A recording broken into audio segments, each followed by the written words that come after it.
अगर आपको कोई सात बारी आपको कोई भेज रहा है कि आओ, ठीक है, आप जा नहीं रहे तो इसका मतलब आप गलत हो ना। अगर आप सही होते तो आप पहली बारी में ही जाते। अगर आप सही होते आप पहली बारी में जाते।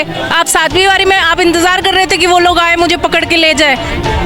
दिस इज रॉन्ग ना। आपने मोहल्ला क्लिनिक बोला, तो अपने खांसी का इलाज कराने के लिए बेंगलुरु क्यों जाते हैं? जब कोविड हुआ था तो अब इनकी पत्नी मेदांता में एडमिट क्यों हुई थी, मैक्स में एडमिट क्यों हुई थी? अपनी पत्नी राघव चड्ढा आँख का ऑपरेशन कराने लंदन गया हुआ है, मोहल्ला क्लिनिक या दिल्ली के सरकारी अस्पताल में क्यों नहीं कराया? अटल जी प्रधानमंत्री रहते हुए अपने घुटनों का ट्रांसप्लांट भारत के अंदर में कराया था, दिल्ली एम्स में कराया था, क्योंकि उन्होंने ये कहा था कि मैं भारत के लोगों को ये भरोसा देना चाहता हूँ कि जहाँ आप इलाज करा रहे हो वहीं मैं भी अपना इलाज करा रहा हूँ। ये क्या भरोसा देंगे? और आपने शिक्षा की बात की थी, आपने शिक्षा की बात की। इनके मैनिफेस्टो में था दिल्ली में हम 500 ज़्यादा सरकारी स्कूल, नए सरकारी स्कूलों का निर्माण करेंगे। मुझे एक नया बताइएगा, रेनोवेटेड नहीं, नया स्कूल। इन्होंने ये कहा था कि 70 विधानसभाओं के अंदर में हम 20 यूनिवर्सिटीज़ खोलेंगे। बाद में क्या बोलते थे, ज़मीन ही नहीं है। अरे ये बात तो तुम्हें पहले पता होनी चाहिए थी कि दिल्ली सरकार के पास ज़मीन ही नहीं है, आप 20 यूनिवर्सिटी खोल कहाँ से दोगे? इन्होंने पंजाब में क्या बोला, चुनाव के मैनिफेस्टो में इन्होंने दिया कि हम हमारी सत्ता आती है तो हम MSP देंगे। पंजाब के लोगों को इन्होंने बेवकूफ़ बनाया और सरकार बना ली। बाद में क्या कहते हैं, ये तो केंद्र के अधीन आता है, MSP हम दे ही नहीं सकते। अभी पन्नू ने क्या बोला कि 130 करोड़ रुपए मैंने आम आदमी पार्टी को पंजाब में फंडिंग दी है देवेंद्र पाल सिंह भुल्लर को छुड़ाने के लिए। उस पर ये क्यों नहीं बोलते?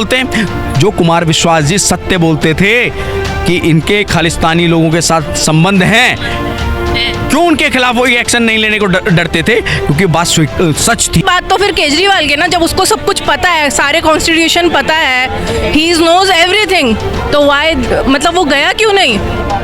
अरे भाई, जब मुझे पुलिस बुला रही है कि आओ तुम अपने आप को बेगुनाह साबित करो, तो मैं जाऊंगी ना पुलिस के पास, या मैं घर पे बैठी रहूंगी आराम से कि नहीं पुलिस आएगी मुझे पकड़ के लेके जाएगी और मैं तब जाऊंगी? अभी लंदन में अपना ट्रीटमेंट कराने गए, जिस उससे मिल रहे हैं वो भारत विरोधी और खालिस्तान के लिए फंडिंग करने वाली महिला के साथ में आपके राघव चड्ढा जी की फोटो है।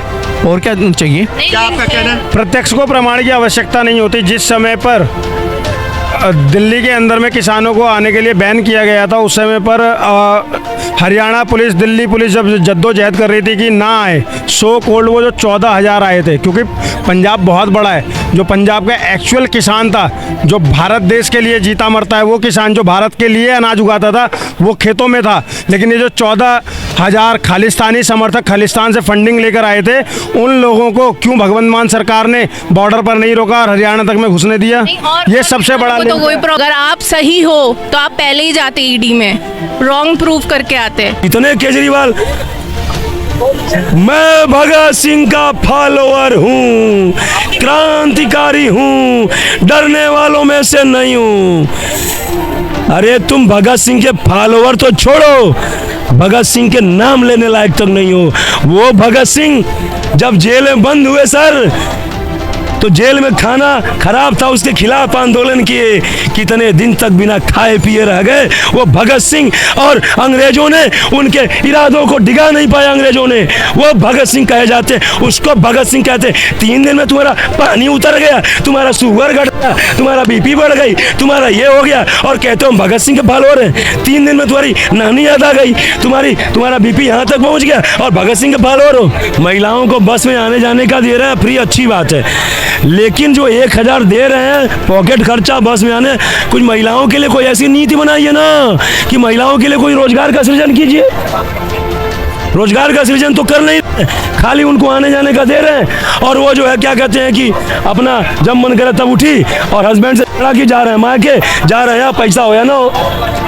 आप तो घर में झगड़ा लगाने का काम कर रहे हैं। मैं भी आपके समर्थन में थी, ठीक है, आप काम कर रहे थे, आपने अन्ना हज़ारे के साथ जो भी करा, स्ट्राइक सब कुछ करा, पर क्या फ़ायदा हुआ बताओ? आप तो वहीं के वहीं ना, पैसा सस्ता तो आपको भी दिख गई, पैसा तो आपको भी दिख गया। उनकी वाइफ बोलती है अरे मेरे पति तो घर, मतलब उनकी शरीर यहाँ पे अरे come on, you are the lady of the मुख्यमंत्री, आप ऐसे कैसे बोल सकते हो कि मेरे पति की आत्मा देश का निर्माण? अरे देश का इतना निर्माण कर रही होती तो दिल्ली में लाखों लोग बेरोजगार है, उनको जॉब मिलती अब तक। इतने ठेके नहीं खुले होते शराबों के, बंद होते। कोरोना में क्यों ठेका ही क्यों खुलवाया? कुछ और खुलवा देते, कुछ और खुलवा सकते थे, कुछ और भी हो सकता था, बहुत कुछ। मुख्यमंत्री महोदय,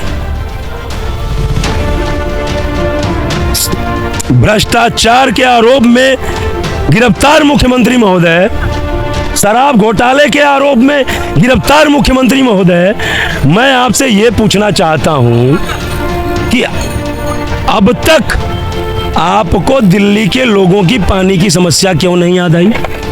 आज ये लोग कह रहे हैं कि हमें तो आंसू आ गए, एक जेल में एक गिरफ्तार बंदा वो अपने लिए नहीं जनता के लिए सोच रहा है। आपको याद है इतने प्रोपेगेंडा कितनी बार ये लोग चला चुके हैं? चुनाव में हमको वो रैपर मार दिया गया, हमको ये कर दिया गया, कितना प्रोपेगेंडा आया, लेकिन उसका कहीं कोई माइलेज बहुत इनको इस बार नहीं मिलने वाला है। थोड़ा बहुत सहानुभूति पिछली बार मिल गई थी, अब कोई माइलेज मिलने वाला नहीं है। और अब तो देखिए इनका हालत ये हो गई कि 2-3 दिन में इनका तबीयत शुगर डाउन हो गया, तबीयत खराब कोरोना आ गया। मनीष सिसोदिया गिरफ्तार हुए तो भगत सिंह जिंदाबाद का नारा लगा। केजरीवाल की गिरफ्तारी में कहीं सुना भगत सिंह जिंदाबाद का नारा? जैसे पहली बार जब आंदोलन कर रहे थे तो अन्ना नहीं आती है, तो यही है, तो यूज एंड थ्रो वाले आदमी भी निकल गए ना, यूज करो फेंको, यूज करो फेंको।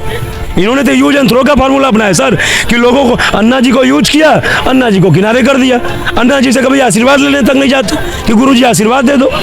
आज वही अन्ना जी ने कहा कि भाई जो जज इस इनकी गिरफ्तारी पर अन्ना जी ने कहा कि जो जज करें सो तस पलचा का, जो जैसा करेगा वैसा भरेगा, जैसी करनी वैसी भरनी, अन्ना हजारे ने बोल दिया। लोग कह रहे हैं शराब के घोटाले में जो है वो जेल चला गया, क्या सहानुभूति है? अरे कोई बड़ा काम किए होते, कुछ ऐसा किए होते, देश हित में कुछ काम करते और फिर गिरफ्तार होते तो सहानुभूति मिलती। महिलाओं को प्रोत्साहन दीजिए, अच्छी बात है, लेकिन उन महिलाओं के लिए कुछ रोजगार का, कुछ ट्रेनिंग का, कुछ स्किल डेवलपमेंट का भी तो प्लान बनाइए। उसके लिए तो आपने कुछ नहीं किया।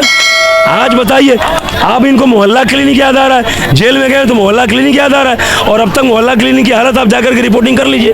गाय भैंस घूमती है उसमें, उस मोहल्ला क्लिनिक में, और गाय भैंस के अलावा मिलेगा तो कुछ गजड़ी मिल जाएंगे, कुछ नशेड़ी मिल जाएंगे।